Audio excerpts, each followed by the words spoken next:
бұрын Киларға барып, топқа бөліне қояқшы.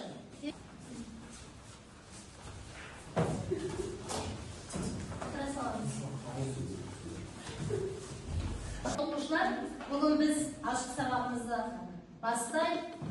Ең әуелі ашық сабағымызды бастамас бұрын Қасым Аманжоловтың Қазақстан туралы мына бір үлкен мағыналы өлең жолдармен бастағым келіпті. Қазақстан дейтін менің елім бар.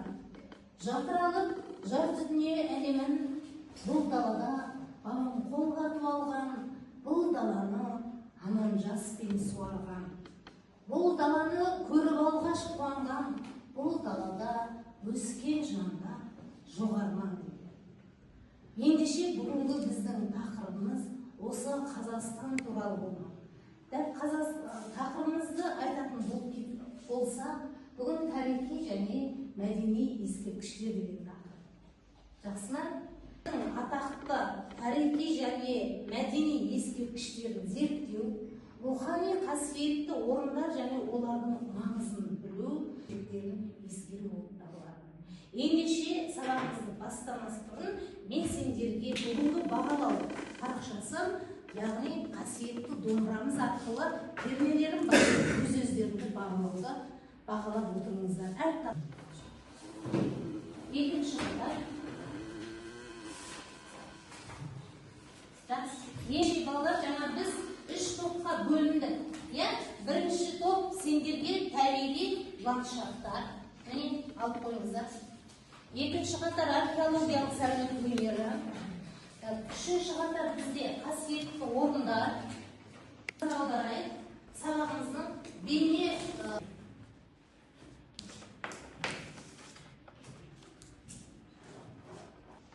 Құрметті оқушылар, табиғат пен мәдени сакралдық ескерткіштер мәдени тарихи жағынан аса маңызды бөлігі болып табылады. 2017 жылы мамыр айында рухани қайта өрлеу бағдарламасын жүзеге асыру шеңберінде сакралды Қазақстанның қасиетті жерлерінің географиясының жобасы жасалды. Сакралды нысандарға 100 нысан жатады. Сакралды орындар 4 топқа бөлінді. Бірінші табиғи ландшафтылы нысан. Ұлытау, Хан Тәңірі, Мұзтау, Шарын шатқалы, Қазығұрт. Екінші археологиялық және сәулет өнері ескерткіші Ботай қоныс. Тамғалы тастар. Есік қорғаны, Шілікті, Берелі қорғаны. Үшінші қасиетті діни қажылық орындар Қожа Ахмет Яссауи, Арыстан баб, Уқаш ата, Қархан, Айша бибі. Төртінші тарихи тұлғалар мен саяси оқиғаларға байланысты жерлер қоғыланды батыр. Абылай хан, Мұхаммед Өтемісұлы, Ахмет Байтұрсынұлы, Маржақып Дулатұлы. Жақсы, рахмет. Сіздерге тапсырма беретін боламын. Бірінші топ сіздерге әдіс атауы экспедициялық логистика деп аталынады. Бірінші топ сіздерге экспедициялық логистика бізде тақтада тұр. Бірінші топ түсінікті қараңыздар ғой. Егер сендерге практикалық есеп ретінде сіздер кез келген жерге барасыздар да, мысалы Алтай тауына, мысалы Мұзтау қолына, соған экспедиция жасап 3 күнде шығасыздар. Сендерге мынандай тапсырма, құрал-сайман өздеріңізбен бірге алатын ең маңызды 5 затты алып шығасыздар. Не үшін алыңыздар? Бұның этикаға қандай сай келетінін және қандай нәтиже шығаратынын сіздер жұмыс жасайсыздар. Сендерге кез келген бір археологиялық ескерткіштерді ала отырып, 6 қырын сипаттап бересіздер. Үшінші топ сіздерге уақыт порталы дейді. Жақсы, бұл әдіс тарихи трансформациялық зерттеуге бағытталған әдіс. Әдістің аты ретроспекция әдісі дейді. Мұнда кез келген қасиетті орындарды алып, орта ғасырларда қандай болды, кеңес дәуірінде қандай болды, және тәуелсіз Қазақстанда қандай болды. Келбетін сипаттайсыздар. Төртінші топ саяси портрет тұлғаны 3 қырын зерттейсіздер. Мұнда тұлға жекелді саяси психологиялық тұрғысынан ашуға тырысасыздар. Жұмыс жасаймыз.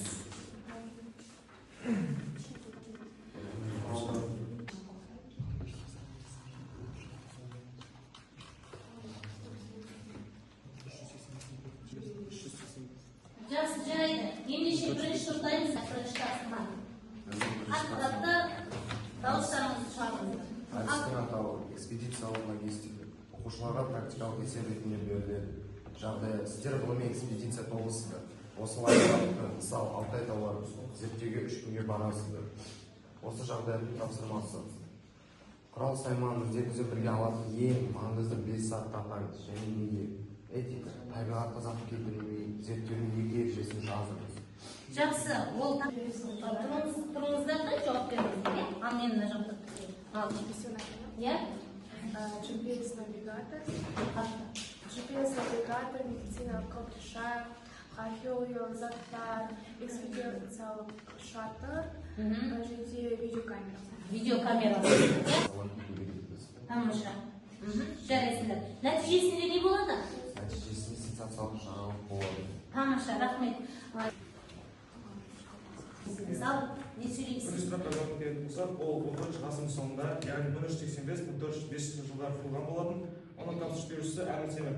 Оның ендерін биіктігін келетін болсақ, биіктігі 39 метр, ал ені 46,5 метр. Тамаша. Және оның материалдары күйдірілген ағаш және лазурленген қаптаулармен қапталған.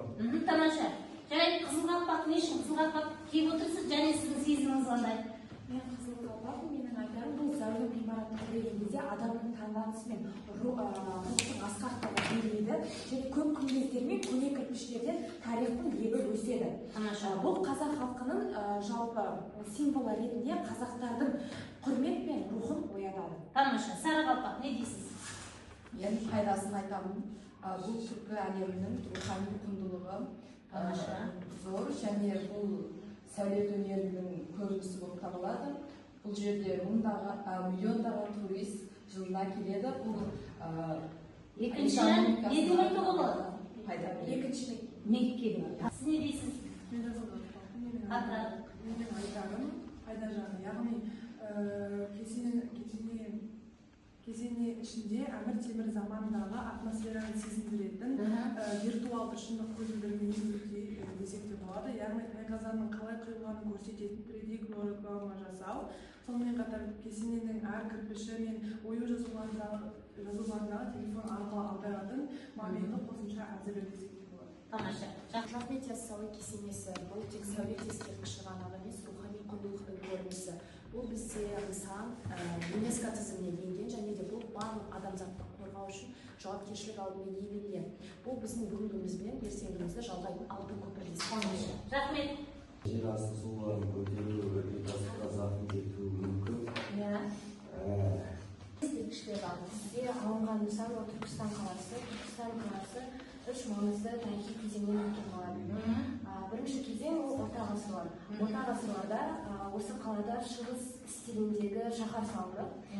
Дәлірек айтқанда, Қожа Ахмет Яссауи кезеңінде салынған болатын. Тамаша. Кеңес дәуірінде біз үнсіз ескерткішті алдық, ол 1990 жылдары. Атеистік саясаттың әсерінен ол кесене діни қызметтерін тоқтатты. Бірнеше халық күнде кейін мемлекеттік мұражай қорығына айналды. Тамаша. Кезде тәуелсіз Қазақстанда Түркістан қаласы. Тәуелсіз Қазақстанда Түркістан қаласы заманауи инфрақұрылыммен қамтамасыз етілген, кешенімен қамтамасыз етілген, туристік хабқа айналған және кесенені толыққанды қалпына келтірген. Маңызына келетін болсақ, ол Түркістан түркі әлемінің мәдени астанасының мәртебесіне ие болды.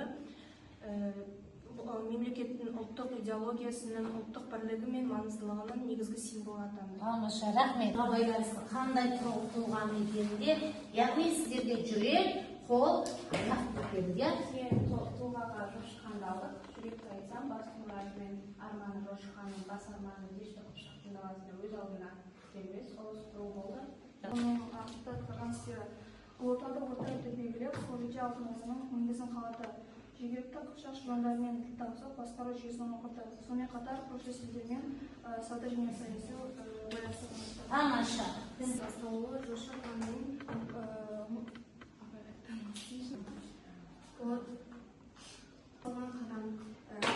қазақ мемлекеттігінің басталуы жошы ханның ұлықтарда қалаған жолы кейіннен қазақ хандығының құрылуына негіз болды. Қазақ хандарының барлығы дерлік жошы әулетінен шықты. Оның Ұлытау етегіндегі кесенесі бүгінде ұлттық бірліктің нышанына айналды. Жақсы. Міне өздеріңіз суреттеп берген Түркістан қаласы, жаңағы Ұлытаудағы Жошы хан кесенесі туралы айта кеттіңіздер өте. Енді бізде біздің қолдарыңызда берілді, кюар берілді. Варианттарын сіздер тақтаға шыққан кезде қарап отырыңыздар, жақсы ма? Ендеше кликер әдісі бойынша бүгінгі сабақта қорытындылайық. Сіздерге мен қазір телефон арқылы барлықтарыңызды басамын, дұрыс жауаптарын сіздер қайтаратын боласыздар. Жақсы. Ал дайынбыз ба? Дайынбыз. Ал тұрайық.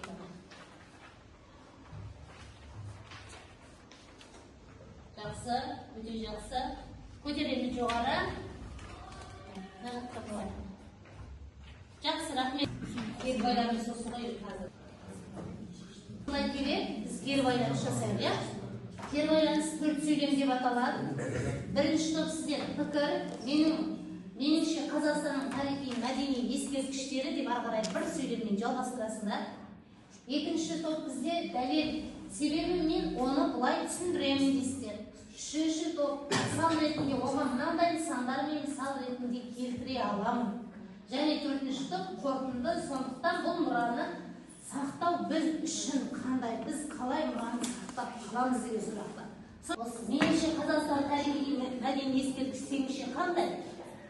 Меніңше Қазақстанның тарихи мәдени ескерткіштері бұл біздің бабаларымыздың заманауи ұрпаққа қалдырған өшпес рухани және материалдық қолтаңбасы. Тамаша, рахмет, жарайсың. Мен оны былай түсіндіремін. Қалай түсіндіресіз? Себебі мен оны былай түсіндіремін. Бұл нысандар жақсы.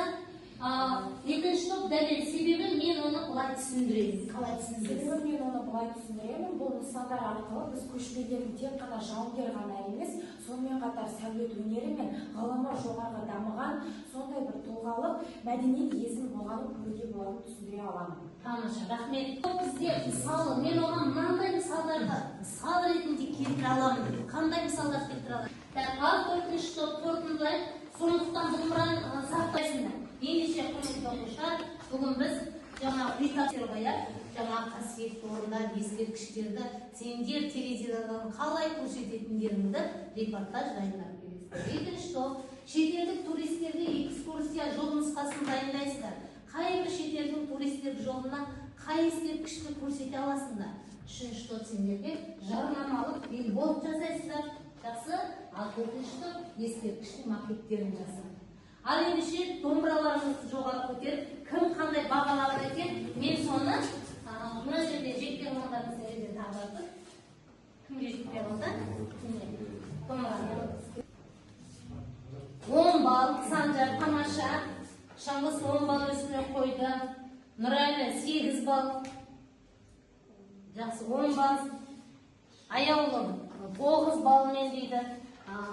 Айшуа 10 балл, жарайсың, 10 балл, аяулым 10 балл дейді, тамаша, жарайсың.